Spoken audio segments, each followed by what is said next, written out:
Good morning mga kusina. Tingnan nyo kung pwede na tayo magprito ng itlog. Prito tayo ng itlog na hindi na natin binabaliktad ng shense. Ayan naman. Nakakusina.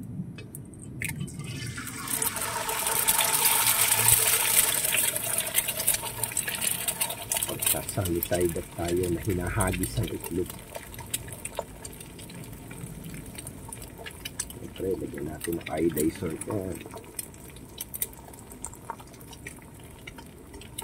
Yan mga kusina, lagyan natin ng iodizer. Yan. Tingnan nyo naman. Ito naman, kung paano mag-prito ng itlog. Si kakusina. Tingnan nyo ha. Tingnan nyo kung pwede na ha. 1, 2, 3, go! Ay, ayaw. Isa pa. Oops, oh, diba? What a shot!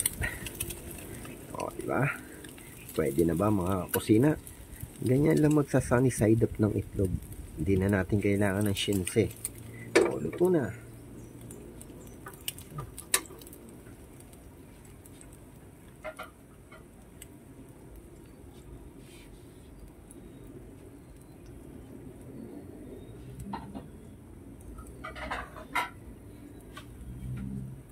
Ayos na mga kusina, luto na.